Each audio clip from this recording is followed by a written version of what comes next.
Hey guys, and welcome to the Fish Room. I'm Rachel O'Leary and it's time for a species spotlight. This week I'm going to feature a really cute little loach that comes from western Thailand, the Dwarf Chain Loach, also often called sids. Now these are a little bit different for me. I don't often carry or work with any species from the Boscia complex, and that's because they can eat snails. But these guys are so wiggly, so cute, and so interesting, I just had to get some to share with you guys. So let's take a look and I'll tell you more about them. Now I pulled just a couple of these into this holding container for you to see, but I'll also show you them in an aquarium. They are super active, super adorable, really cool little critters. These guys are really active, very gregarious and outgoing, and they often do this climbing of the glass. Now they set up a really substantial social hierarchy, so it's important to have a good sized group of them. I really like them in groups of 8 or more. They will exhibit dominance with males chasing each other, and sometimes the males will even lose color during this battle. The females are substantially fatter. Now these guys are farmed commercially now, which is wonderful because they come from pretty limited range.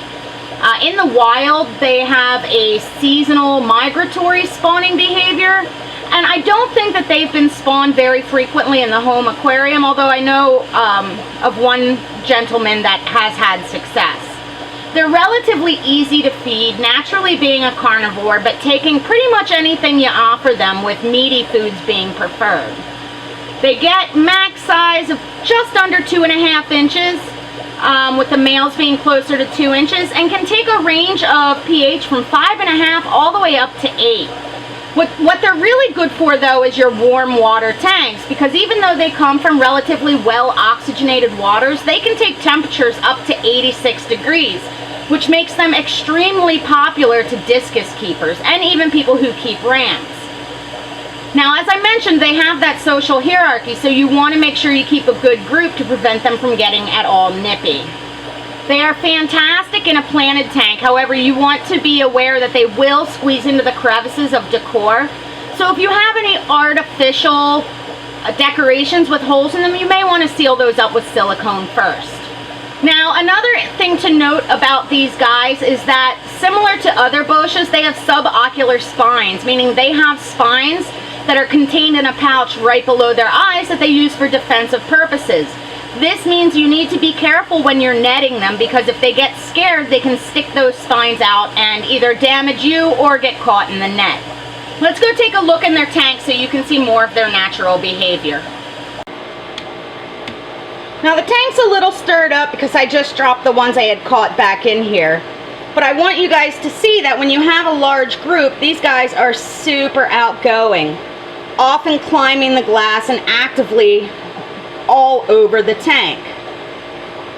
They're beautiful fish. They can be a little bit pricier than a lot of the ones I sell, at about $10 a piece.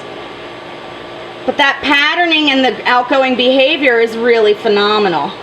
Now, since this is a quarantine tank, I'm keeping it bare bottom so that I can monitor if they're eating, what they're eating, if they're pooping, what their poop looks like, and really be able to see their body condition. In the aquarium at home, you would want to make sure that you offer them a very smooth, soft substrate, with sand being ideal. They do excellent in a carefully constructed aquascape and are just really active, exciting, beautiful additions to a planted aquarium. As I mentioned, they do eat snails as well as one of the Boscias, so they can be a good choice for a more typical community-sized aquarium to deal with those issues. I would not recommend these guys for tiny aquariums because they really do need to be in decent-sized groups. Really active and fun, though, with that very bold, striking pattern. Thanks for watching. Please make sure you subscribe so that you don't miss any of my Tuesday tips or species spotlights. Also, stop by my Facebook as well as my website, MsJinx.com, where you can find my upcoming speaking engagements, my current stock list, and information on all things nano. As always, if you have any questions, suggestions, or comments, let me know below.